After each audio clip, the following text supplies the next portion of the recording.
E estamos de volta com o BBcast, seu podcast de automobilismo e outras nerds. No episódio de hoje vamos falar sobre o GP de Mônaco.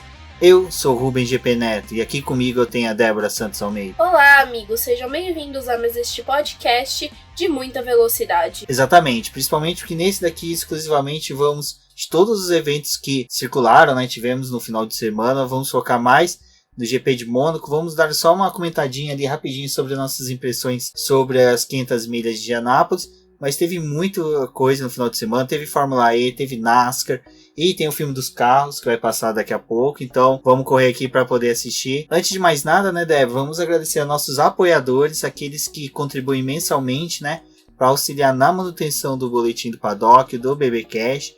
Muito obrigado de coração a todos os nossos apoiadores que estão aí com a gente todo mês auxiliando e participando, que a gente tem lá o grupo no WhatsApp, grupo no Facebook, em que eles são inseridos e participam com a gente, debatem, que nem no dia de hoje que teve corrida, o tempo todo conversando, atualizando. Então é muito bacana a participação de todos. Bom, e tem os apoiadores que pagam a quantia, que tem o nome mencionado aqui no BBcast e também no post do episódio, que são eles: Ricardo Bannerman, Maia Barbosa, Eliezer Teixeira, Luiz Félix, Arthur Felipe, Thiago Bullet, Rafael Celone, Will Mesquita, Anthony Santos, Rogério Froner, Helena Lisboa, Cássio Machado, Carlos Del Valle, Bruno Vale, Eric Nemes e Bruno Shinozaki do Fim do Grid. Gostaria de agradecer a todos os nossos apoiadores. Vocês sabem que vocês são extremamente importantes para este podcast e para o nosso site. E também vou deixar aqui o convite para todas as pessoas que estão escutando este programa para que entrem, conheçam a nossa campanha de financiamento contínuo e coletivo para poder auxiliar na manutenção do nosso site e também outros projetos que o Boletim do Paddock pretende trazer ainda para este ano. Exatamente, pessoal. Bom, e como dito, Débora, vamos ao GP de Mônaco. Antes de mais nada, o pessoal podem ouvir novamente o nosso preview do GP de Mônaco, ou para quem está ouvindo aqui e não ouviu, fica bacana porque é um podcast atemporal, dá para vocês saberem bastante coisas ali. Os previews, eles nunca é exatamente falando do momento da Fórmula 1, é muito mais contando a história do GP. Então, para quem quiser também conhecer dos GPs passados, história, fica a dica de ouvir os previews, é muito interessante, é um podcast que tem um pouquinho mais de cara de contar a história das corridas. E por que isso? O GP de Mônaco, Débora, é um GP que ele é muito mais... É uma corrida bem marcante dentro da Fórmula 1.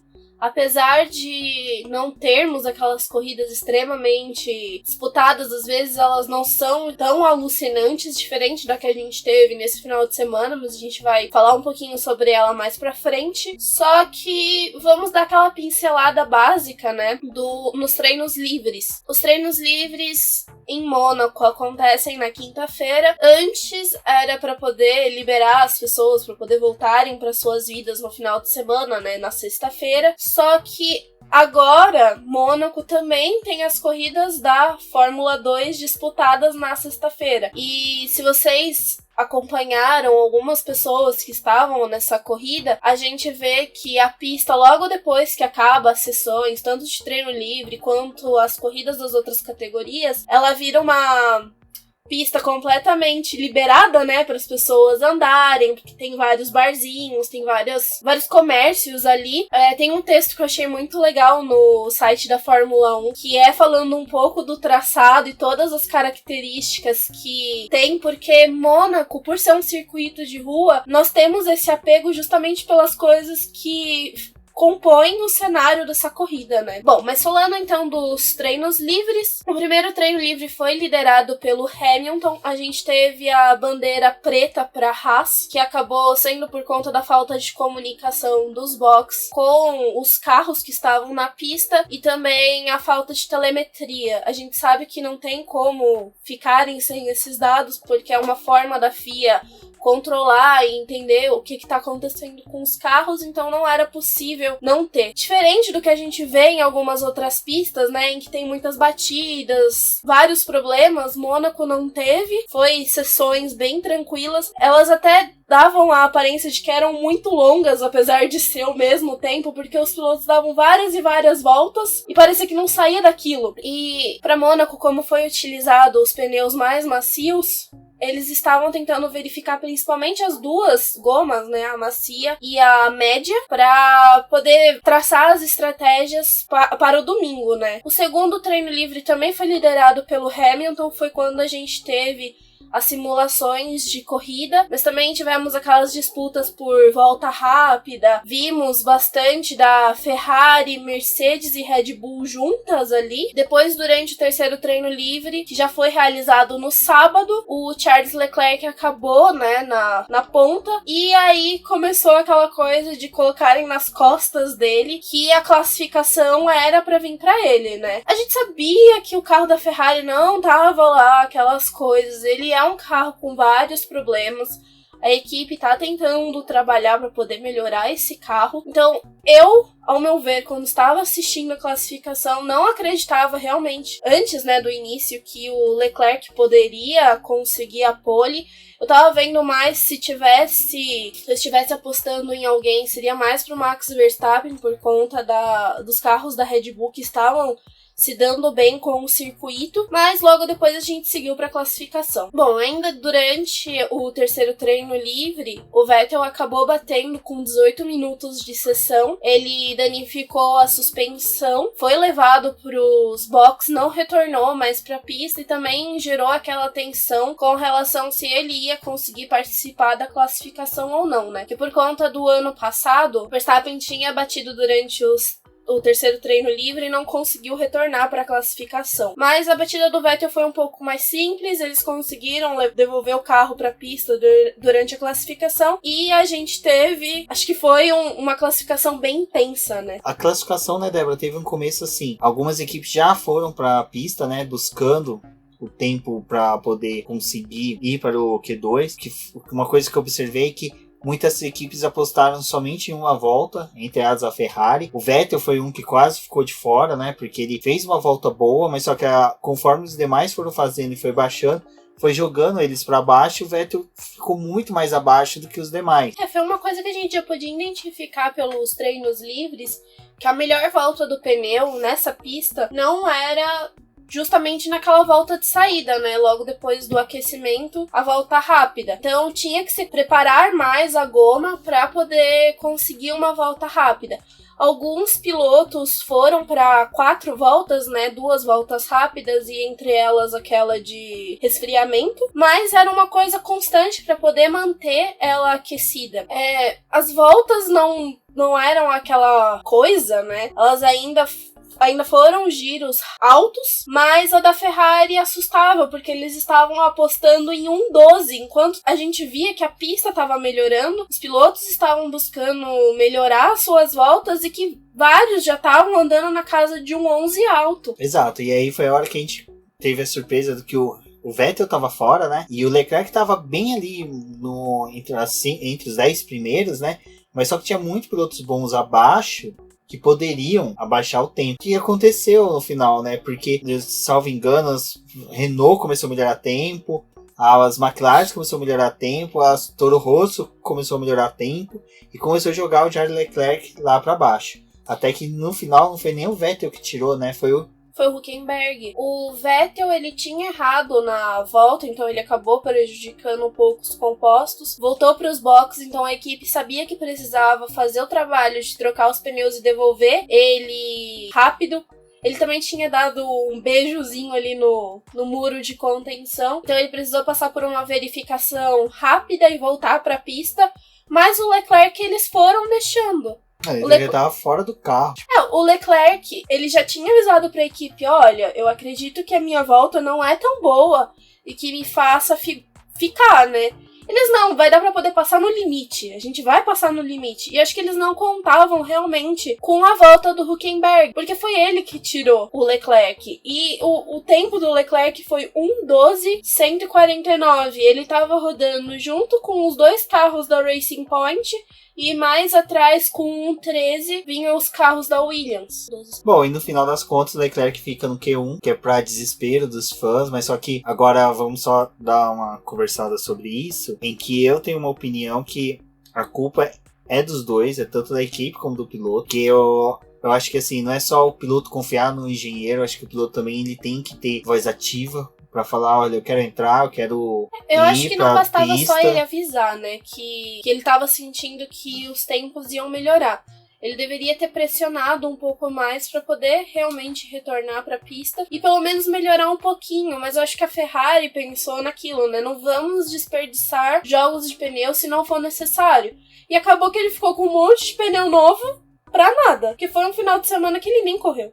Não, porque ele pode dividir com a família que já tá lá, mas o ponto que eu quero chegar é o seguinte: eles ficaram tanto batendo em cima da Ferrari, mas só que já a segunda vez que o Leclerc também ele fica fora de uma classificação por erro dele também. Eu acho que tivemos 2 momentos na corrida em que teve erro de equipe, mas erro de piloto, e o pessoal só fica culpando a equipe. Eu acho que a Ferrari teve culpa, mas o Leclerc também ele já é um piloto que, comportar na Ferrari, e tem que ter esse pulso de firme de falar, olha, eu quero entrar. Ah, mas vai gastar o jogo de pneu? Não, tudo bem. Coloca um pneu que eu fiz 1 volta, 2 voltas, já que o composto estava tendo um rendimento, até na sua 4ª, 5ª volta, estava tendo um rendimento bem parecido. Então não tinha não era tão grande a diferença, e ele já tinha feito o melhor tempo no terceiro treino livre, então a equipe tinha dados suficientes para saber o quanto que ele poderia render com os pneus. Então acho que tanto o erro da equipe como do Leclerc, primeiro é o Leclerc não ter buscado o melhor também no Q1, sabe, que ele ter dado uma volta de vó no autódromo, não, na pista, né, para poder, desfilou praticamente na frente dos amigos, dos conhecidos lá. É bonitinho falar que pega o ônibus ali, mas só que faz uma coisa dessa, depois posta a foto no Twitter, faz textinho bonitinho, tal. Mas, cara, o Leclerc também tá errando de uma forma... Depende, agora sim tá valendo a pena falar que ele é estúpido, porque o que ele fez corroborou com os erros da Ferrari. Agora não tem como a gente ficar só apontando a Ferrari como errada, sendo que o piloto também tem participação, o piloto também é uma peça da equipe. Então não é só a Ferrari que errou ali, é o Leclerc errou mais uma vez, e tudo depois que ele passou na corrida é novamente o reflexo de um quali onde que ele erra. Eu penso um pouco diferente, acredito que a culpa foi dele também, de não ter exigido voltar pra pista, mas eu acredito que foi uma coisa que a gente falou, não me lembro agora se foi no podcast passado, ou se foi em alguns pra trás, que a gente falou que a Ferrari, ela parece que ela não tem convívio social com as outras equipes, ela não olha pra fora, além do que ela vê na telemetria dela. E eles estavam confiando, né, na telemetria. Foi uma coisa que uma vez, acho que a gente pode até citar isso, mas eu tava aqui conversando com o Rubens, né? E eu falei assim, nossa, a gente sabe mais ou menos até onde os carros conseguem chegar durante os treinos livres, porque eles fazem tanto voltas rápidas quanto as mais lentas. É óbvio que nos treinos livres eles não vão demonstrar todo o potencial deles, mas a gente tem uma ideia de como vai ser uma classificação a partir desses treinos livres, né? E uma vez eu peguei e falei assim pra ele, nossa, já imaginou se, sei lá, uma equipe tá lá mais no fundo, ela pega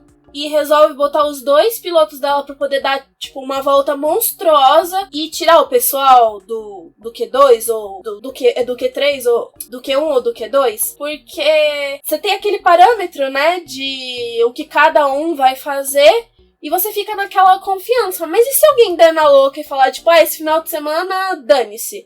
Mesmo que eu vá largar entre os 10 primeiros, mas seja o último, eu vou tentar. Aí o Rubens até falou assim pra mim, mas eles têm uma ideia de como cada parte da sessão vai funcionar, então ninguém se arrisca até pra não bater. Ok, aceitável. Mas aí a gente chega aqui em Mônaco e vê que a Ferrari realmente confiou nesse joguinho, né? Tipo, vai funcionar mais ou menos assim. A gente sabe que os carros da Renault não estão lá essas coisas. Não temos que nos preocupar, porque provavelmente eles não vão passar. Mas aí é justamente um carro da Renault que acaba tirando o Leclerc. Então foi muito na confiança deles em ir por telemetria e não olhar para o que tá acontecendo em volta, porque os pilotos que estão andando mais atrás, eles podem até em algum momento tentar se arriscar. Por mais que, justamente por ser Mônaco, que não tem ultrapassagem, né, que é muito difícil dos carros se aproximarem, que os carros não conseguem desenvolver uma corrida, eu vejo que é uma pista que não tem como você confiar no coleguinha do lado. Você tem que buscar dar o seu melhor e mostrar o que você tem. não ficar acreditando que vai ser possível só porque ali no computador estão falando pra você que dá. Sabe aquela brincadeira que tem, o pessoal gosta de tirar sarro, fazer? Que o Hitler não estudou história e quis invadir a Rússia no inverno, igual Napoleão. A Ferrari cometeu o mesmo erro que a Red Bull cometeu no começo do ano na Austrália. Tô tentando só lembrar, acho que na Austrália só o Gasly que ficou no Q1, porque ela simplesmente viu o tempo dele, recolheu os carros e de repente os pilotos começaram a virar tempo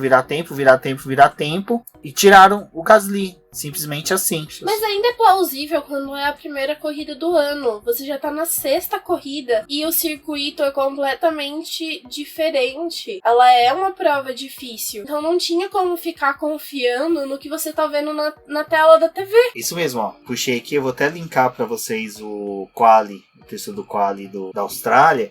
Que foi o Pierre Gasly, aconteceu a mesma coisa com ele. O Pierre Gasly ficou no Q1 porque simplesmente ele fez a volta, o pessoal da Red Bull, bacana, deu, recolhe, de repente foi o pessoal passando. Foi o Pierre Gasly e o Carlos Sainz que ficou no Q1, porque os dois foi a mesma coisa. Confiaram, simplesmente dá. Então uma coisa que você falou que realmente é interessante, é a característica por ser mono, um piloto bate, o piloto dá uma volta surpreendente, você tem a chance de ficar de fora. Então, por isso que eu falo... né? Exato, o Leclerc, ele sabe disso. A Ferrari sabe, então por isso que eu falo que é os dois que deveriam ter pegado e ter olhado isso, não é só a equipe, o piloto também. Durante a transmissão contaram que o Lewis Hamilton, em determinada corrida, foi em Barcelona, pegou a telemetria, olhou dele e falou assim, bom, eu posso melhorar aqui, ali, assim, assado. O que o Leclerc estava fazendo fora do carro? Tudo bem, pode ter que ir no banheiro, mas vai e volta, entra no carro e fica, sabe? Eu achei ele com muita soberba nesse GP, ao ponto de ficar fora do carro, do tipo, fiz o tempo, pronto, tá bom, vou cruzar os braços e vou ficar aqui. Na verdade, eu penso que por você estar disputando uma corrida em casa, a chance de dar errado é muito grande. Porque a gente já viu isso com o Ricardo. Nunca conseguiu. Então, a gente já viu isso já com o Ricardo. Na trave várias a gente vezes. viu isso com o Hamilton mesmo. Com o Vettel. Você tá correndo na sua casa. Tipo, a chance de você não terminar a corrida já é muito grande. Já é gigante, então você...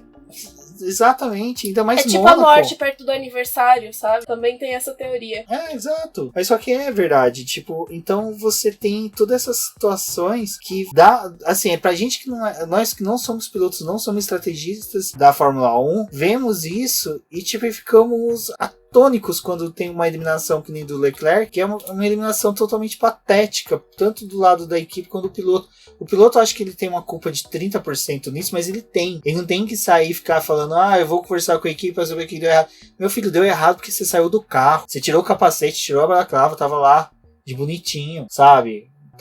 Mesmo que você estivesse dentro do carro, bate assim e fala assim, amigo, eu quero ir pra pista, tô caindo, tô em 12º, você já tem chance de estar eliminado, sabe? Não tem que ficar nessa confiança. Exato. Bom, mas agora a gente vai falar um pouquinho do resto da classificação, né? A gente teve, então, esse Q2 já sem o Leclerc. Os dois carros da Alfa Romeo, que eu acho que foi a maior surpresa do Q2, nenhum ter conseguido avançar pro Q3. Eles estavam num bom final de semana, estavam dando pinta de que provavelmente até os dois carros iriam conseguir se classificar bem. Então eu acho que essa foi a maior surpresa quando eles terminaram em 14º e 15º. E a Renault acabou até se posicionando na frente, né? Porque o Nico Hülkenberg, ele ficou em 11º. Logo depois a gente foi pro Q3, a gente teve o Ricardo conseguindo avançar no Q3. Eu acho que aí já é o fator Ricardo, nem o fator Renault, porque é uma pista que ele tem uma cara de gostar dela, casar muito bem com ela, então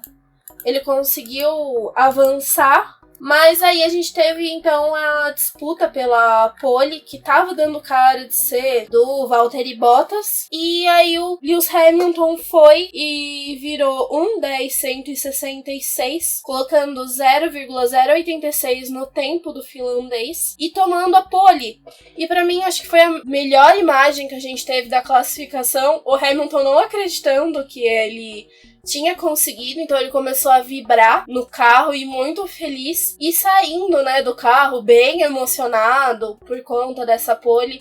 Eu acho que não foi um final de semana fácil pro Hamilton. Ele ficou o final de semana inteiro falando que ele não tava bem com o carro, ele não tava à vontade com a situação. Eles tinham que correr, então ele queria buscar o melhor pra poder homenagear o Lauda, mas ele não tinha certeza se ia ser possível, então foi muito legal a pole ter vindo pra ele. Não, foi muito bacana a pole ter ido pro Lewis Hamilton, que no sábado correu com um capacete, então tava todo mundo assim, vislumbrado com um halo vermelho da Mercedes, que foi bem bacana a homenagem. Chamava bastante atenção, né? Acho que aquele halo ficou a coisa mais linda no carro da Mercedes, aquele destaque. E, além disso, foi um embate entre Lewis Hamilton e Valtteri Bottas, apesar que o Max Verstappen também, né, ele mostrou ser bem aguerrido em busca da pole. Sebastian Vettel foi uma pena, porque ele estava em voltas boas, quando ele acabou encostando no guarda-reio, então acabou prejudicando a volta dele. Eu acho que é muito mais uma falha aí, até mesmo de carro do que de piloto, porque o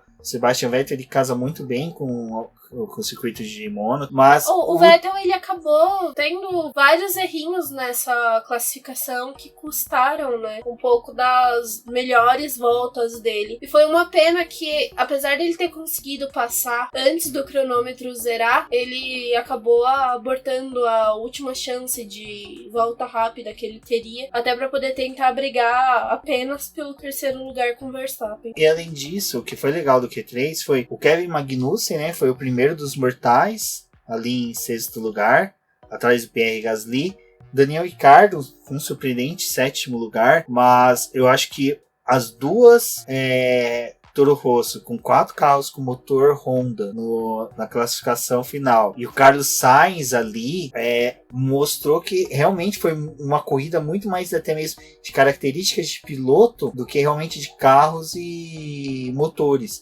Eu acho que a classificação final ali refletiu muito mais o que está sendo o ano, a questão de aonde cada piloto quer estar, poderia estar por eles, e não pelo carro e não pelo motor. A classificação é o melhor momento que a gente vê os pilotos realmente se dedicando ao máximo. A gente vê a proximidade que a pista de Mônaco tem, mas apesar disso, por ser um circuito travado, ela é uma corrida que, nossa, mas os pilotos andaram extremamente próximos, mas aí a gente olha para uma corrida atrás em Barcelona, que era a corrida que realmente ditava, né, as posições na pista, e a gente vê que apesar dessa proximidade em Mônaco, ela é muito pequenininha se a gente levar ela para um circuito normal da Fórmula 1. Sabe?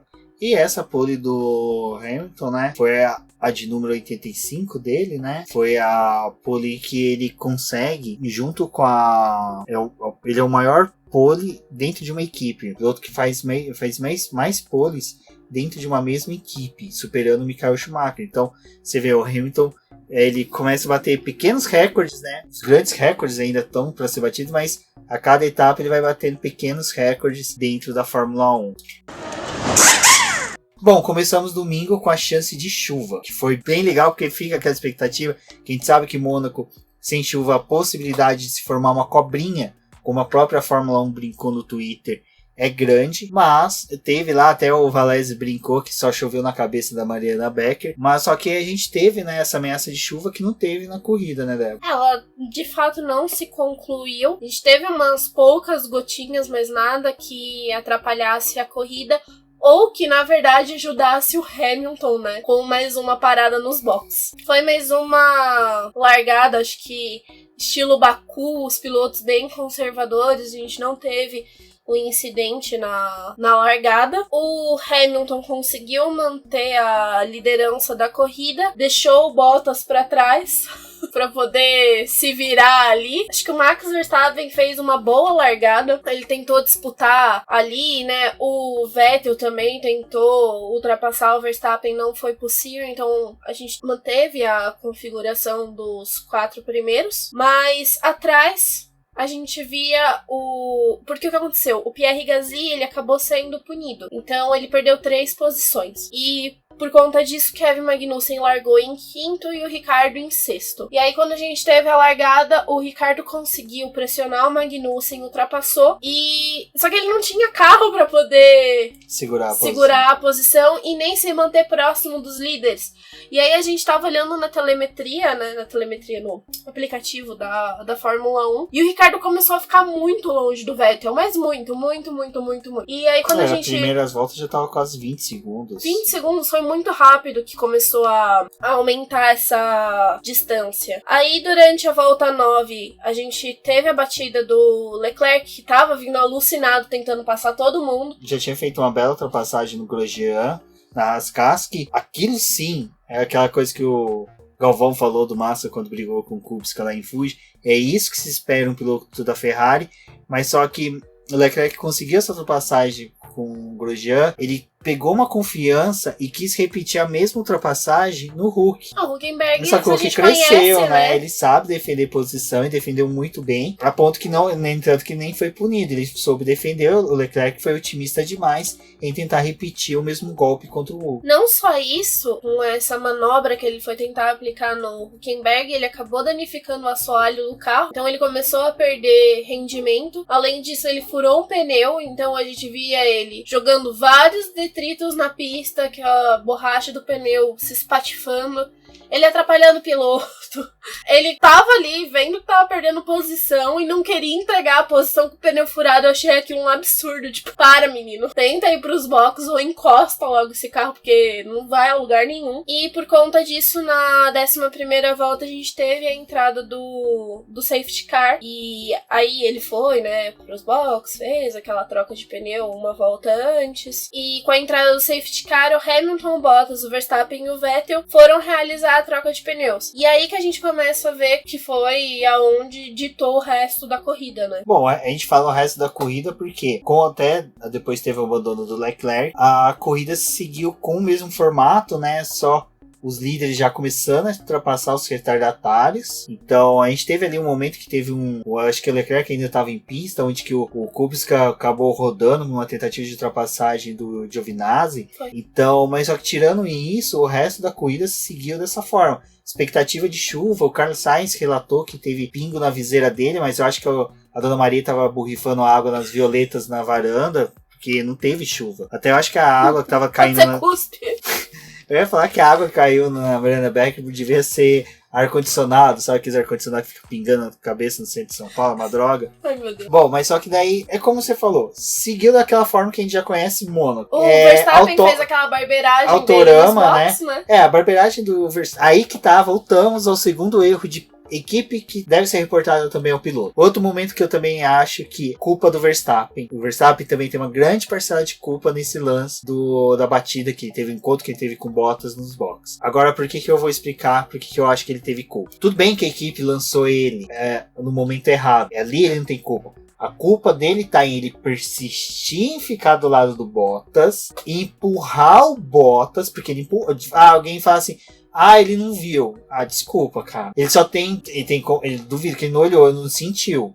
Não escutou um barulho de um carro do lado. É impossível. Eu concordo que ele pode não ter visto no momento que ele ficou ao lado, mas só que se você assiste o vídeo, é mais de 15 segundos dele percorrendo o lado do Bottas, ele encontra com o Bottas. Então ele toca no Bottas no momento que ele já devia ter percebido. O Bottas tentou desconversar, né, depois na coletiva de imprensa. O Bottas é um gentleman, cara. Perguntaram pra ele se ele via maldade no que o Verstappen fez. Ele falou assim: eu não vejo maldade no que ele fez, até porque eu acho que o pit lane de Mônaco, ele é extremamente apertado. Então, realmente, pra ele ali, quem tinha mais culpa foi a Red Bull de ter liberado o Verstappen em cima dele do que o próprio piloto. Então, ele tentou dar... Sim, mas eu acho que a persistência do Verstappen querer ficar... Por isso que ele tomou a punição. A punição não é só por causa da equipe. A equipe, ela pode tomar outras punições. Tem multa em Até valores. Perguntaram pro Verstappen pro Verstappen não, pro Bottas e pro Vettel, o que eles achavam, né? Porque o Vettel tava logo atrás, então ele tava vendo tudo que tava acontecendo na frente dele, tava com né? pipoca e refrigerante assistindo a treta. E perguntaram, mas essa punição de 5 segundos, o que vocês acharam? Aí eles meio que falaram assim, 5 segundos em Mônaco é até grande coisa, né? Dá uma diferença, apesar que se o Verstappen tivesse conseguido ultrapassar o Hamilton, provavelmente ele tinha descontado isso na pista, mas eles acharam... O Bottas achou uma punição até ok. O Vettel, por outro lado, ele já não é tão a favor à punição, então ele falou, foi mais problema ali da equipe do que do próprio piloto. Eu acredito que poderia ter outra forma de dar punição do que dar esses 5 segundos. E a punição foi além depois, né? O Verstappen tomou mais 2 pontos na carteira. Então, pra você ver como a minha tese bate com a dos comissários. Ele poderia... A questão é, o Verstappen poderia ter evitado a colisão. Eu acho que questão o problema... Só concluir, é o seguinte... O Verstappen, ele não fez por maldade. Eu acho que muitas vezes... Eu acho que ele não fez por maldade. Ele tentou colocar o carro pra poder ganhar aquela posição. Ele sabe que é difícil ultrapassar em Mônaco. Justamente é nos boxes que você tem que tentar ultrapassar. Exato, mas então, só que assim, amigo, tem hora que não dá. Tem hora que você vai se prejudicar. Ele se prejudicou muito mais... Não, nem muito mais, porque no final na classificação ele ficou atrás do Bottas. Mas só que eu acho que essa questão dos mais 2 pontos, levantar novamente uma discussão de se o Verstappen tem culpa ou não. No próximo briefing que tiver em Mônaco, vamos discutir sobre isso, porque sempre repercute, então vai ter essa discussão, ou em outros circuitos em que o pit lane é um pouco mais estreito, vai ter essa discussão, ou quando tem entrada de safety car, que é aquela coisa alucinante de entra 2, 3 carros ao mesmo tempo, então vai ter isso. Então é por isso que eu falo, às vezes o Verstappen, ele, tira o pé, ele tinha mais carro que as Mercedes naquele Mônaco. Os carros com motor Honda renderam muito mais. Se você parar para pensar, os motores Honda renderam muito mais do que os motores Mercedes nesse auto. Tirando as duas primeiras, a primeira e terceira posição, o resto do motor Honda ocupou 4 das 10 posições. Então, assim, o Verstappen ele poderia ter brandado um pouco, tentava seguir ao máximo ao lado do Bottas, naquela do quem vai tirar o pé. Se o Bottas tirasse o pé. Mas só que o Bottas não vai tirar o pé, o cara já bateu em mim. O Bottas ele também tentou redimir um pouco da culpa do Verstappen, porque ele falou que acreditou que a Mercedes foi muito ousada em ter chamado os 2 pilotos para poder fazer o pit stop, até por conta do espaço que eles têm ali no pit lane. Então, por fazer essas 2 paradas juntas, ele percebeu que elas foram mais demoradas, porque tinha que dar atenção para os 2 pilotos, e não devolveram o Bottas num momento favorável ali no pit lane. Então ele tentou abrandar, né, esse negócio do Verstappen. É que o Bottas, se vocês perceberem, ele deu uma parada na barba, tava com a barba um pouco mais rala. Por que eu tô falando isso? Não é que ele... Já me olhou pro bravo. O Bottas, ele é um pouco mais do tipo, já passou. Não temos que discutir isso. Todas as vezes que perguntaram pra ele tentou falar assim, já não, foi, e todas gente. as vezes que deu alguma coisa, ele sempre é desse do tipo, já passou, não temos que resolver isso. Foco na próxima corrida. E ele sabe que Canadá vai ser um divisor de águas do campeonato. Ainda tentaram, né, tirar alguma coisa dele pra poder ver se... Aquela coisa, né, tentar ver se o piloto fala alguma coisa pra poder culpar o coleguinha, né. Aí até falaram assim pra ele, mas por conta disso... Você teve que parar mais uma vez nos box. Aí ele meio que tipo, mas eu parei, eu voltei de pneu duro. Tipo, se eu tivesse voltado de médio, provavelmente tinha me fudido. Então, deixa do jeito que tá. Tá bom que eu perdi a posição pro Vettel. Eu não ia conseguir a posição mesmo, porque ele até falou que tinha tentado se aproximar do Vettel, mas desistiu e falou, o carro da Ferrari tava rendendo muito. Vai do jeito que tá e... O ritmo de corrida da Ferrari foi muito bom. Eu acho que o Bottas, ele não é aquele cara que tenta botar fogo no parquinho, né? Tipo, ele fica lá na dele. Foi prejudicado, coitado, mas aí ele também tentou... E, gente, eu acho que o Bottas, ele é tipo a Poliana. Um livro que tem de quando você é criança, que você tem sempre que ver a melhor coisa das tragédias que tá acontecendo na tua vida. Mas eu perdi a posição. Mas o Verstappen também foi punido e ele perdeu o pódio. Tipo, eu cheguei no pódio. Sabe? Tipo, ele é muito poliana, muito Joseph bonzinho. Klimber da Fórmula 1. Bottas Poliana 2019. Eu prefiro Joseph Klimber. Eu prefiro Poliana, porque eu li. Tem no YouTube, Joseph. Bom, então praticamente acabou a corrida.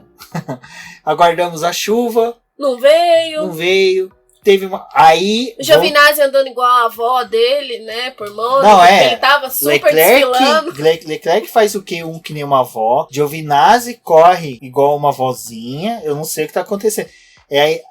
Parece que é a mãe do Francesco Bernoldi lá, que tá em Mônaco, pegou o carro, foi pilotar, alguma coisa assim do tipo, porque É engraçado porque o Giovinazzi, ele andou tão bem nos treinos livres, fez toda aquela propaganda, tipo, vou sair do limbo. E aí ele resolveu andar com a bengala na corrida. Porque o coitado também foi punido, né? Já vamos começar daí que o coitado é sempre punido em toda a corrida. Não sei o que acontece com ele. Ele também é aquela chicane ambulante, né? Porque todo mundo tem que ultrapassar ele. Aqui na Europa. Não, e o Giovinazzi, ele conseguiu a proeza. Não, na verdade, se você olhar a classificação final, Stroll, Raikkonen, Giovinazzi conseguiram a proeza de ficar atrás do Russell. A Débora tá se rachando aqui. E o Giovinazzi ainda conseguiu a proeza de ficar atrás do Kurko. Ótimo, eu acho perfeito. Não, gente, assim, tipo, como você consegue uma proeza dessa? Você andou com paraquedas aberto. É sério. Tipo, tem o DRS aberto, eles abriram paraquedas. Acho que o Giovinazzi, ele deve ter passado... Ele deve ter ficado... O Kimi Raikkonen, ele deve ter ficado numa noitada naqueles iates comemorando o 30º GP do Kimi. O Kimi pegou e chamou ele e falou assim, vem cá, italianinho, eu vou te mostrar o que é a vida em Mônaco. E foi, levou ele pra todos os lugares. Ele chegou na corrida, tipo, o que eu faço? Porque assim, né, Antônio Giovinazzi não é James Hunt, que pode ir pras noitadas e correr, entendeu? Não sei o que acontece. Essa corrida é aquela corrida que eu não tenho nem como defender ele, entendeu? Porque se eu pudesse, tacava uma pedra. Você cuspia nele da sacada. Cuspia da sacada lá. Não, e assim, essa é uma corrida que, tipo, colocou alguns pilotos em umas posições que você vê Hülkenberg na frente do Russell e o Stroll lá atrás, o Pérez em 13º. Eu acho que no box da Williams ninguém tava nem entendendo o que tava acontecendo. Não, o pessoal já tava desmontando as coisas. Tava assim, vou desmontar, todo mundo inútil. Aí, ué. Não, e o Giovinazzi, ele teve a proeza de terminar 2 voltas atrás do líder. O que eu acho... E com safety car. É que foi punido, né? Então a gente brinca, mas o Giovinazzi foi punido. Mas mesmo assim, você tem a preula da Stroll e o Raikkonen que ficaram disputando posição. Ele foi punido. Mas ele foi punido na hora que tava, né? Que a vida puniu ele. Não, o grid tava formado paradinho ali, ele foi punido, entendeu? Ele perdeu a posição. Naquele momento, ele estava na mesma volta de todo mundo. Eu não entendi o que aconteceu. Ele fez... É aquela coisa, né? Se a gente tem a fórmula Mercedes, a gente tem a fórmula Giovinazzi. Porque ele corre sozinho na dele, lá, bem tranquilo. Ninguém avisou pra ele que ele tem que correr. Bom, humilhação pra Alfa Romeo, né? Que conseguiu a proeza de colocar esses 2 carros entre as Williams.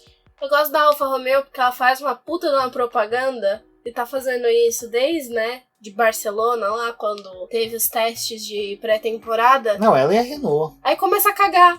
Ela e a Renault conseguiram, assim, foram promessas do ano, que conseguiram, até o Fusinato perguntou no Twitter, né? Nossa, onde que o Ricciardo errou? Eu falei, quando assinou com a Renault, que ele deve estar, tipo, batendo capacete no ralo quando vê. O cara tomou volta dos líderes. O cara chegou a tomar volta dos líderes. Então, assim, o cara que venceu ano passado, pelo soberano. Menos ele tava disputando com os líderes, tomou volta, mas tava ali. Ele deve estar sentindo um gostinho, tipo, olha, tô aqui, galera. Saiu na foto, né? Conseguiu passar pelo menos 5 segundos na transmissão. Já pagou o patrocínio.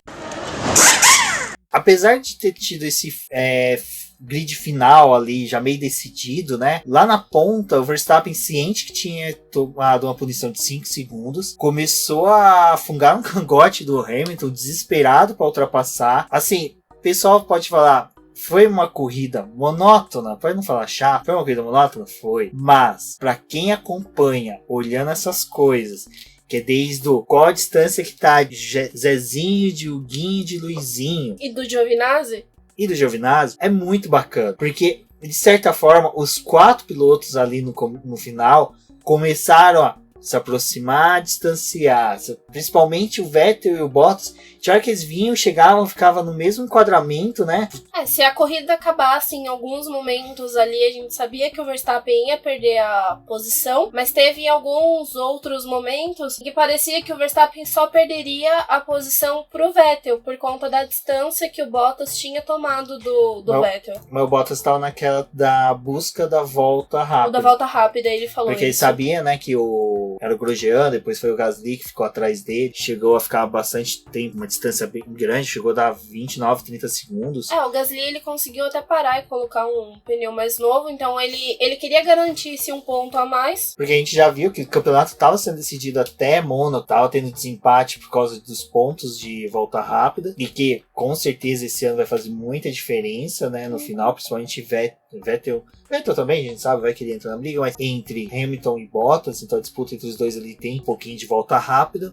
Mas... E a gente depois foi tendo o desenvolvimento da corrida. Verstappen tinha alguns momentos que parecia que ele ia encher a traseira do carro do Hamilton. Aqui em casa foi uma coisa muito engraçada, porque geralmente eu torço pro Vettel e o Rubens, ele tá ali, né? Torce pra McLaren, mas dá aquela torcidinha pro Hamilton, pro Bottas. E aí nessa corrida a gente inverteu os papéis, porque eu tava alucinada torcendo pra que o Hamilton garantisse a ponta. O Rubens queria que o Hamilton e o Verstappen se chocassem pra poder ter uma vitória do Vettel e dar aquela mexida no campeonato.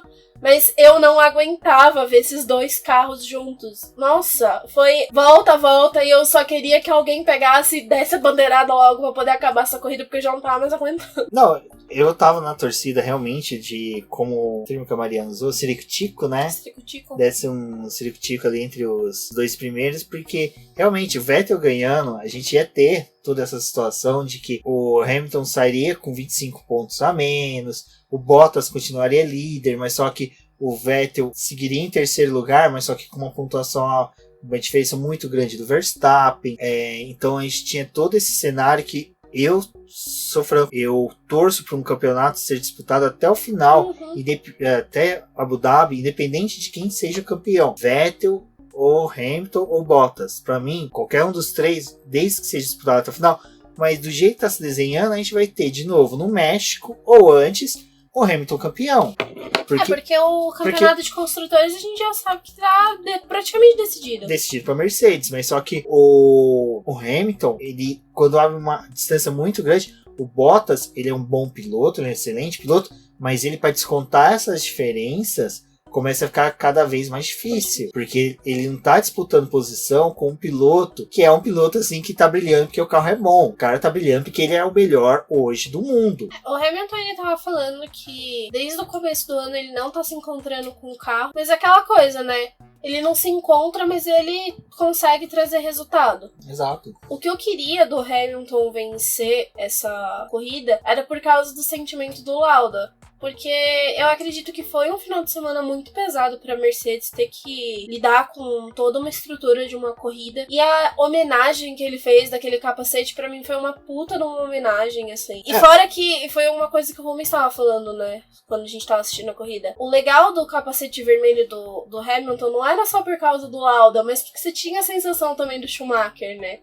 O Schumacher tem a última pole dele, foi em Mônaco pela Mercedes. É lógico que ele não pôde largar na pole porque tinha uma punição, mas ele bricou, ele quis aquela pole. Então eu na hora que eu vi o capacete vermelho, me despertou muito mais a lembrança do Schumacher do que o do Lauda. Mas é lógico, na hora que eu vi o Hamilton para entrar no carro com o capacete vermelho, com aquelas duas faixas brancas lateral, deu aquele aperto. O Vettel já tava com o capacete, e que era legal, que eram duas épocas distintas do Lauda.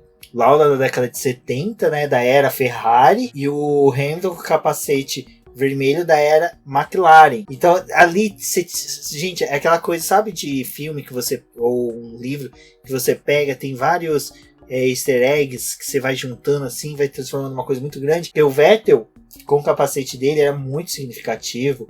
Todo mundo criticou, a Ferrari fez uma homenagem pequena, colocou só o nome, eu vi essas críticas, mas assim, eu acho que às vezes a gente tem que entender até o sentimento que pode estar rolando na equipe. É difícil às vezes você lidar, é difícil você fazer uma homenagem gigantesca, e quanto mais homenagem você faz, mais você desconcentra a equipe, porque imagina, toda hora você olhar e ver aquela homenagem, você pode ter um aperto no coração. Eles já vão carregar durante o ano inteiro aquela estrelinha vermelha em homenagem ao Lauda. Eu achei isso na Mercedes, mas na Ferrari, eu acho que a homenagem do... O Leclerc também teve no capacete dele homenagem, então eu acho que as homenagens foram na medidas que cada um conseguia comportar.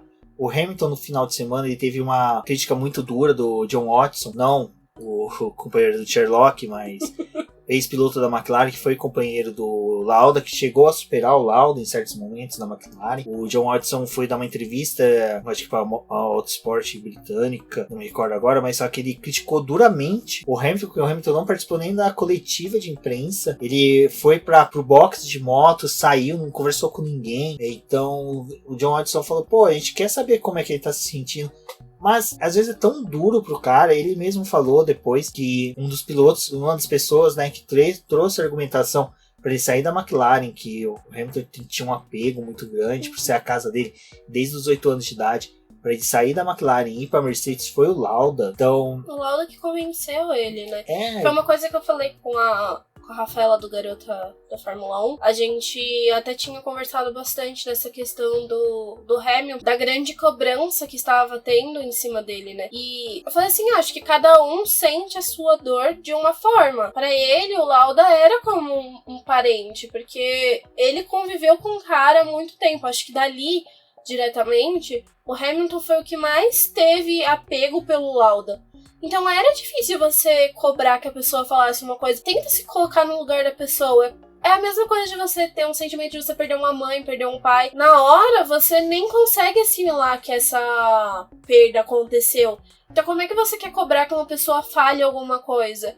Ele, dependendo do estado que ele fosse falar, ele até ia ser falho comentando aquilo. Então deixa a pessoa absorver a morte, espera. Existia sim a preocupação para poder saber como é que tava a cabeça dele, porque justamente por ser uma pessoa próxima, eu acho que a preocupação que a gente deveria ter era com a saúde mental do Hamilton, de como ele tava se sentindo, e não o que ele deveria falar para as pessoas. Porque falar é uma coisa muito jogada ao vento, assim. Você pode falar que você gosta de uma pessoa e no fundo, lá no fundo do seu coração, você nem se importar com aquela pessoa. E ali ele tava sentindo toda a dor. Você entra nos boxes da equipe e você sabe que aquela pessoa não vai estar mais ali com você. Que por mais que ela tivesse afastada por um problema de saúde, ela não vai voltar. Esse problema de saúde não vai ter uma recuperação e ele não vai voltar ali a estar do lado da equipe, apoiando, ajudando. E foi uma coisa que o Hamilton falou, a Mercedes só é a Mercedes hoje por causa do Lauda. Tanto que a Mercedes iniciou, né, com a configuração do Ross Brown. O Ross Brown começou não a concordar com as diretrizes, a forma que o Toto Wolff e o Lauda trabalhavam, e o Ross Brown saiu e mostrou que foi sim uma decisão até mesmo boa para a Mercedes, que ao final a Mercedes se tornou essa multicampeã aí em decorrência dessa administração Lauda Toto Wolff. Então eu acho que fica legal essa discussão nossa agora sobre essa questão de homenagens, que eu acho que a homenagem tem que ser cada uma limitada a um ponto. A McLaren mesmo colocou só um escudo, né, com o ano de 1984, que foi o título que o Lauda conquistou pela equipe. A Haas fez uma coisa mais espalhafatosa. A Haas tem aquela questão muito de marketing, né? A Alfa Romeo, eu não vi propaganda de homenagem dela, e para pensar, a Alfa Romeo ela até teria bons motivos para fazer uma homenagem até bem maior que da Haas, porque até a última vitória da montadora, né, na Fórmula 1 foi com o Niki Lauda. Então você tem toda essa questão de que vai pela dor, vai pelo sentimento de cada um. A Toro Rosso, que não tinha nada, assim, vamos parar pra pensar, tinha lá uma homenagem até bonita. Então acho que assim, é aquela coisa da gente ter a concentração focada, né, pra um período. E no que aquilo ali ia afetar cada um diretamente. Porque as equipes que tinham um distanciamento maior do Lauda até poderiam fazer uma coisa mais espalhafatosa, porque não tinha aquele convívio direto. Essas quatro equipes, né, Alfa Romeo, a Ferrari, Toro você Rosso, via nitidamente, McLaren e Mercedes. Você via nitidamente também que o Vettel estava bem emocionado com a perda do Lauda. O capacete dele também foi uma... Chegou numa corrida, que o qual ele ainda tava com aquele capacete que o layout do Raikkonen dá. Na corrida, não. Na corrida ele o do Hamilton, sim. O do Hamilton. Na verdade, ele não sabia se o capacete ia ficar pronto pra corrida. Então foi até por isso que ele não divulgou e nem fez alarde sobre o capacete. Eles conseguiram entregar. O Hamilton não sabia se esse capacete ia ficar pronto, então por isso que ele não fez um alarde da utilização dele na corrida. E aí, como conseguiram entregar pra ele, aí ele decidiu usar na prova. Eu achei bem legal legal porque a imagem final a gente tinha 2 pilotos, né, que acabaram nas 2 primeiras posições com uma homenagem pro Lauda. E foi legal deles também terem optado por utilizar o boné vermelhinho com o nome do Nick, né? Tava escrito Nick. Foi muito legal porque o Hamilton e o Vettel decidiram colocar o boné. Aí acho que o Bottas viu que eles estavam fazendo isso, foi lá e arrancou o boné dele preto, jogou e botou o vermelhinho. O Vettel tava com vermelho sem estar escrito. Aí ele viu o Bottas e o Hamilton com o boné escrito. Ele pergunta pro Bottas... Tipo, onde aquela coisa quando a gente encontra um colega ou alguma coisa, onde se comprou? Ele virou pro Bottas, mas espera aí, o Vettel sai da salinha, pega o boné, na hora que ele tá entrando, o Bottas vai até a porta e arremessa o boné da Pirelli pra equipe. Cara, isso é muito foda. Porque, tipo, tem todo um protocolo, ainda mais Mônaco, que tem um protocolo. E foi, tipo assim, uma solenidade muito bonita, né? Teve a tocar os hinos, foi muito respeitoso, os pilotos não estouraram champanhe. Aí é o único momento que é engraçado que o Hamilton desce, ele some, os dois ficam, cadê ele? Ele sai pra jogar champanhe nos jornalistas e depois a gente descobre, a Fórmula 1 tweetou, né? Que era no Nico Rosberg. Ele foi atrás do Nico Rosberg pra jogar champanhe no Nico. O Nico saiu correndo. E até, eu não me recordo agora, peço até desculpa, acho que é o Pablo que tweetou falando assim, que seria legal os dois voltar, né? Aquela amizade da época do kart. Então, às vezes, né, até um acontecimento desse, né? A morte de um ente, né, querido entre os dois. Porque o Nico também, né, foi pra Mercedes quando a Mercedes começou, então tem toda essa fase junto com o Lauda, que seria legal, né, quem sabe ver os dois novamente, como foi Senna e Prost, que em 94 os dois se tornaram grandes amigos, então fica legal. Bom, amigos, GP de Mônaco foi isso, foi uma excelente corrida nessa questão de emoções, é lógico que teve aquele momento serpente, momento de trilho, mas só que é o que eu sempre falo, pessoal. A gente tem que sempre buscar a melhor coisa da corrida, né? O melhor lado. Problemas vão ter em todas as provas, mas a gente tem que ver o melhor lado, porque a disputa do Verstappen com o Hamilton foi eletrizante. É um jogo psicológico, onde os pilotos começam a colocar um carro do lado do outro, o Hamilton, ele tinha muita cobrança com ele mesmo, porque ao mesmo tempo que ele sabia que ele não podia parar, porque em 2015 foi isso que aconteceu em Mônaco, né? Ele ficou reclamando, teve a entrada do safety car, aí ele pegou, foi parar nos boxes, perdeu a posição. Então nessa corrida ele acabou falando que ele tinha aquele sentimento de que ele não estava mais conseguindo controlar o carro, que estava difícil guiar.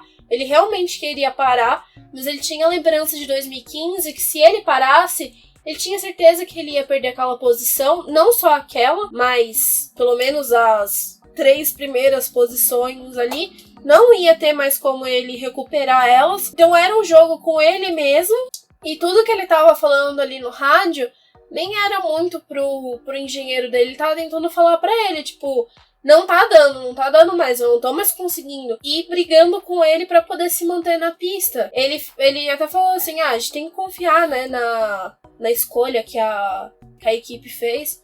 Apesar de eu ver que não foi a melhor. Se eu tivesse com pneu duro, eu tenho certeza que eu teria rendido melhor até o final da corrida. Até porque ia colocar eles numa posição de igualdade. Mas eu vi, foi uma coisa também que o Hamilton acabou falando, né, que ele não consegue recordar muito das outras corridas dele, que tem poucas corridas que são marcantes pra ele, mas essa foi uma corrida que acabou marcando muito, porque foi esse desafio, né? Você tem o desafio de anos atrás e tem que conviver e acreditar no que tá acontecendo ali fora, e dentro do carro é só ele, né? Só ele que tem o poder de controlar o carro e buscar o melhor traçado e tentar defender a posição. Então foi interessante. Eu gostei bastante dessa corrida. E, bom, é legal que deu aquela movimentada no Mundial de Pilotos, né? Porque o Lewis Hamilton segue líder com 137 pontos.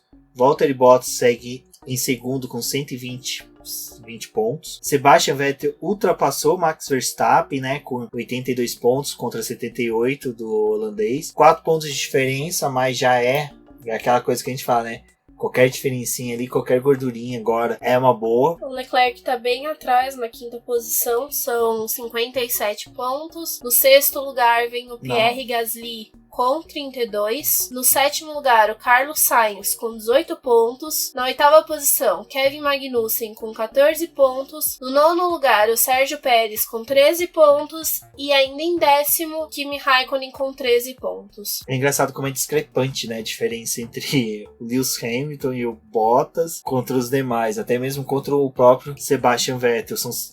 O Lewis Hamilton tem 2 vitórias de vantagem pro Vettel, o Bottas tem 1 vitória e uma gordurinha a mais aí de diferença, então realmente não tem como não deixar de apostar nos pilotos da Mercedes. Esse ano a Mercedes tá superior e olha que o Lewis Hamilton ainda fala que o carro não tá aquelas coisas, né? Não casou com o carro. No Mundial de Construtores, aquela coisa, né? Mercedes soberana com 257 pontos, a Ferrari em segundo com 139, Red Bull em terceiro com 110, McLaren em quarto com 30, Racing Point em quinto com 17 pontos, Haas em sexto com 16, Toro Rosso em sétimo com 16 pontos, a Renault em oitavo com 14, Alfa Romeo em nono com 13 e a Williams na última posição com nenhum ponto.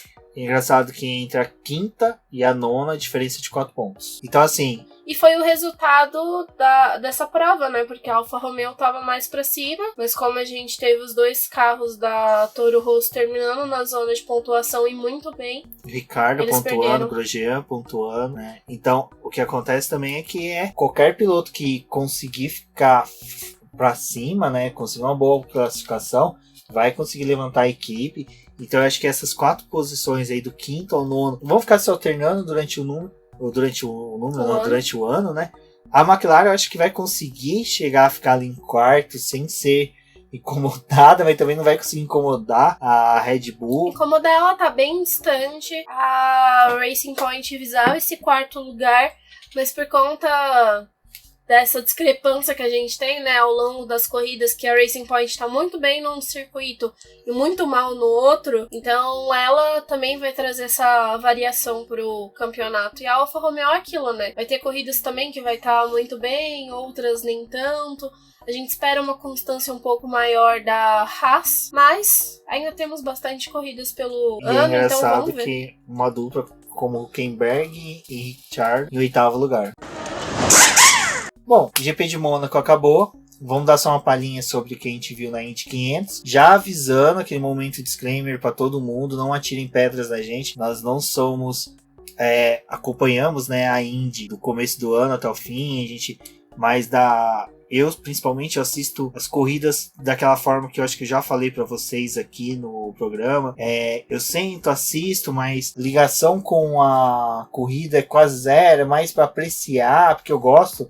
Eu acho bem interessante, que nem... Agora, antes da gente gravar, a gente estava assistindo NASCAR, né? Charlotte, 600 milhas de Charlotte. 600 milhas de Charlotte. Gostoso, mas só que assim, se você parar pra perguntar pra mim, eu só vou lembrar do Carly Busch, do Lugano, do Elliott, que são personagens que também já passaram aqui pelo Boletim do Paddock. Mas a Indy 500, agora vamos falar. Falaram tanto que a Mônaco é um pouco maçante, a Indy... ela só teve realmente assim um pouco mais de emoção quando o Bordés e o Graham Hall se chocaram, né, na pista. Eu acho que ali foi acidente de corrida, pra gente não se estender numa discussão sobre quem teve culpa. E também o final ali, disputa entre o Pagenaud, que foi o vitorioso, com o Rossi e o Sato chegando em terceiro ali. Então foi algo bem empolgante no final. Teve muito disputa, mas só que eu acho que as disputas intermediárias são aquelas em decorrência da qualidade de carros, que tem pela característica da própria categoria. Eles visam também o campeonato, porque essa prova a pontuação é dobrada, né? Exato, então para uma equipe que é pequena, compensa ela brigar para permanecer entre quinta e sexta posição, não tentar galgar para chegar à vitória. A gente tem aquelas equipes que são formadas apenas para as 500 milhas, para poder disputar o prêmio. Não, só o espaço que tem da mídia, de tudo ali, ela já consegue uma grana, não largando, às vezes consegue já conquistar um dinheiro que é bom. Então as 500 milhas têm essas características. Eu gostei da corrida, foi uma corrida gostosa de se acompanhar. Eu vibrei até a última volta, porque eu queria muito que o Simão Pagenaud ganhasse, porque ele liderou a prova inteira, né, praticamente de ponta a ponta. Então, ao meu ver, era injusto ele perder a posição pro Rossi, mas as últimas voltas foram extremamente eletrizantes, porque o Rossi pegava o vácuo pra poder ultrapassar o Pagenot, e aí tinha horas que parecia que os dois iam bater, iam lascar toda a corrida, e pelo menos os 3 primeiros estavam visualmente próximos e no tempo também. Então, nossa, acho que foi... Eu gosto muito da Indy 500, é um evento assim que para todo pra mundo. mim é o maior evento de automobilismo que tem, né? Eu acho que em questão de evento, do dia, do momento, ela é maior até que a Fórmula 1, mas por causa de N características que a Fórmula 1 não tem, e guardado proporções de cada categoria, que é o que eu sempre falo. Cada uma tem uma proposta diferente da outra, que nem futebol e basquete. São 2 esportes que utilizam bola, mas são diferentes. Uma coisa que foi legal, né, que o Pagenot, ele ganhou a corrida usando o motor Chevrolet. Com a Penske. Com a Penske. E o último francês a vencer uma 500 milhas foi o Gaston Chevrolet, um dos fundadores da companhia. Então acho que é aquela mesma coisa que a gente falou agora há pouco dos easter eggs da Fórmula 1, da questão lá do Lauda, tudo. E do automobilismo. Do automobilismo é até legal que quando você vê isso, né, que o último francês... Na verdade, até o último francês que ganhou realmente foi o Gilles de Ferran, mas só que Gilles de Ferran... É naturalizado brasileiro, né? Então a vitória aquela coisa, bebeu água no Brasil, passou mais de 2 semanas aqui, perdeu o passaporte, tira uma identidade no poupatempo, se torna brasileiro e... Foi uma corridaça, foi gostoso. É uma pena, assim, os brasileiros não terem tido aquele destaque que se espera, né? Principalmente que Hélio Castro Neves é um dos maiores vencedores de todos os tempos da categoria, mas o Hélio Castro Neves também ele já tá que nem o Alonso, só participa das 500 milhas. Né? O Alonso tentou participar, na verdade. Foi aquela corrida que a gente não viu aqueles grandes acidentes. O maior problema que acontecia era no momento das paradas, porque a gente tinha aquelas equipes que realmente não estão focadas no campeonato, e aí tinha umas barbaridades. O Ericsson, né? O Rossi mesmo foi prejudicado numa das paradas dele, que a bomba não engatava pra poder... O Ericsson bateu no pit stop porque simplesmente não soube usar o freio. Então tem essas coisinhas que foi bem bacana, mas só que os acontecimentos estavam sendo um determinado momento da corrida só nas paradas, não estava sendo na pista em si. A corrida, realmente, o vencedor é definido nas 60 voltas finais, que é quando as equipes estão trabalhando mais e focando essa primeira posição. Economia de combustível, tem tudo. Então pneu, tudo. Então, pra mim, que não acompanho o campeonato tão ferozmente, assim, eu gostei da vitória do Pagenot. As últimas voltas, eu vou repetir de novo, foi incrível. Meu pai tava eu até conversei com ele, que ele falou, nossa, eu não consegui assistir a Indy inteira, mas eu peguei as últimas voltas e fiquei grudado ali, porque tava uma disputa muito acirrada entre os primeiros. E a gente falei dos brasileiros, né? Mas o Matheus Leite teve um bom desempenho, correu muito, chegou em 15º, mas olha, foi uma posição muito boa para um piloto novato, né? Que nem ele.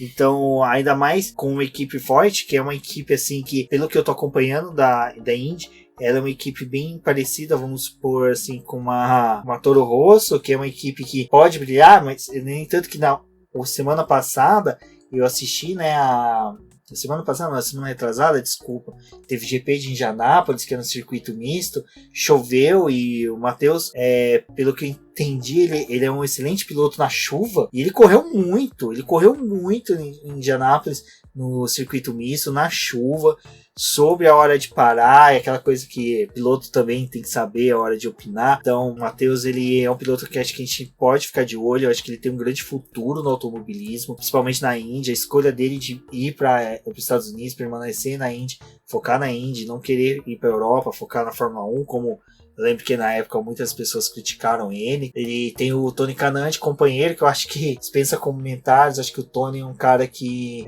para quem quiser saber um pouco até da vida dele, eu vou linkar o texto que o Valese fez sobre o Tony, então vale a pena. Tem Indy 500 vencida. Bom, pessoal, foi isso sobre a Indy 500. Foi um final de semana recheadíssimo de automobilismo, de corridas.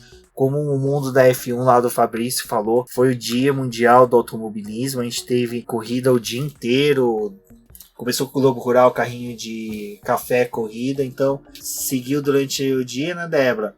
aquele final de semana que nenhum amante do automobilismo consegue colocar defeito. Sempre tem uma prova ali pra você acompanhar. Agora que a gente tá finalizando a gravação, a NASCAR ainda tava passando, então... Foi um final de semana bem cheio. Agora eu só tinha comentado que ia falar uma coisa sobre a McLaren, que foi bem legal durante a transmissão, que falaram que realmente a McLaren, eu achei bom não ter se classificado, porque ela desmereceu a categoria e desmereceu os pilotos que estavam disputando as 500 milhas, com uma soberba e uma arrogância de tipo, nós estamos vindo da Fórmula 1, nós temos somente um carro, nós não precisamos de ter toda a estrutura que vocês têm, para poder conseguir repetir o que a gente fez na época da Andretti. Que lá em 2017, o Alonso foi o piloto que mais liderou a prova, foi o piloto que mais deu voltas na liderança, tanto que ele ganhou o prêmio de melhor estreante, né, melhor Hulk da prova. Ele fez algo bem semelhante com o que o Pagenot fez esse ano, né? Sim, mas só que o que acontece, naquela época eles tiveram a tutela, o auxílio da Andretti e da Honda. Dessa vez não, eles foram soberbos, eles tiraram um membro da equipe da Fórmula 1, que agora eu torço para ele voltar para dar um jeito lá, auxiliar, ou que foque na Indy, mas foque com uma equipe que participe de mais ovais. Participe de uma temporada. Eu acredito que... A McLaren tem que participar de uma temporada para querer disputar umas 500 milhas. Até mesmo por questão tem que conhecer a estrutura da categoria em respeito a toda a história. Não é só chegar e tentar dar um título para um piloto só por dar um título. Tipo, a Indy tem uma história. O que o Alonso fez na Toyota foi legal. Ele disputou, ele vai disputar o título da WEC novamente pela Toyota. Eu acho que ele poderia disputar um título da... 2, 3 anos ali na Indy, mesmo que ele conquiste as 500 milhas, eu acho que a McLaren ela pode formar sim uma equipe dentro da Indy. Eu acho que tem dinheiro, tem estrutura para isso. O Zac Brown tem esse foco, ele já falou. Então eu acho que se é para criar um braço dentro da Indy, faça direito, né? Respeite a categoria, porque é diferente daqueles americanos que criam equipe, desenvolvem equipe só para correr em ovais. Tem isso na Indy, tem pilotos e carros que só foram para as 500 milhas.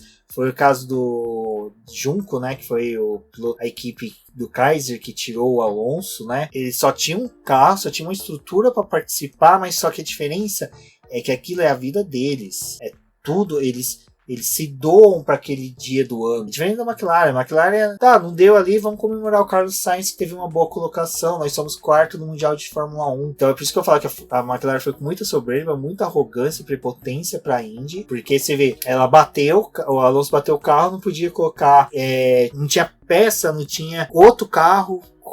Não pôde disputar, treinar, porque não tinha um outro carro com a mesma pintura. Então nem um segundo carro eles pensaram, tá? Foi tanta soberba, tanta questão de nós somos fodões. Nós temos o melhor piloto.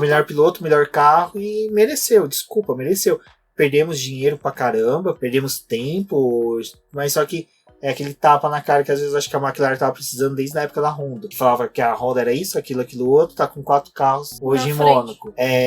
Fala isso da Honda. Primeira corrida da Honda no ano com o Max Verstappen consegue pódio. Então eu acho que a McLaren tem que descer do pedestal e aceitar muito mais. Bom, acabando esse momento puxão de orelha, só relembrando o pessoal que vamos dar uma respirada agora, porque só dia 9 agora que a gente vai ter corrida com GP do Canadá e Stock Car em Londrina. Depois, dia 15, temos carteiros. Excelente.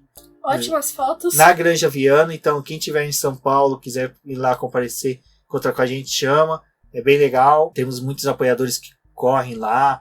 Froner, Celone, o Arthur, Bunnyman. Então é bem bacana a participação lá. É uma confraternização do boletim também, né? Acaba se tornando.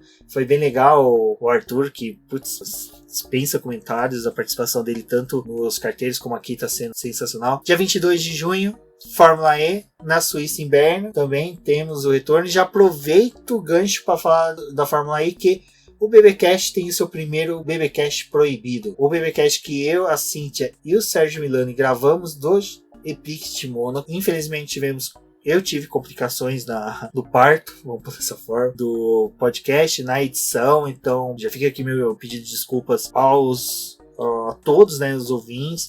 Esse programa sim vai sair, só que é uma edição que está sendo muito mais delicada e trabalhosa de se fazer. Então vai valer a pena ela sair e depois ouvir, porque eu, o Sérgio Milani e a Cíntia, após o término do review da corrida, batemos um papo sobre importâncias de alguns GPs, então ficou muito bacana. E hoje já sai também, junto com o BBcast, o review em texto da Cíntia do EPRIX de Berlim, que foi vencida pelo Lucas de Graça. Então leiam, comentem, participem. E eu sou o Rubens GP Neto, vocês me encontram em todas as redes sociais por esse nome. Vocês não deixem de verificar o nosso post sobre o apoio-se do Boletim do Paddock. Como foi dito no começo do programa, a nossa campanha de financiamento contínuo e coletivo é muito importante para a manutenção do site, do BBcast. Então eu acredito aí que com mais pessoas entrando e participando, nós vamos conseguir atingir novas metas. Vejam as nossas metas, que tem desde e-books até canal no YouTube. Então eu acho que vai ser bem bacana aí a gente conseguir atingir elas. Um forte abraço a todos e até a próxima. Eu sou a Débora, obrigada por escutarem o podcast até aqui. Como o Rubens disse, não deixem de conferir a nossa campanha no Apoie-se. Se possível, contribua com ela e até a próxima. Vamos ter várias corridas por aí e é só conversar com a gente através das hashtags do Boletim do Paddock, Fórmula 1 no BP, Stock Car no BP, FE no BP e também pelo nosso Twitter, que é Diz no Boletim que. Até mais!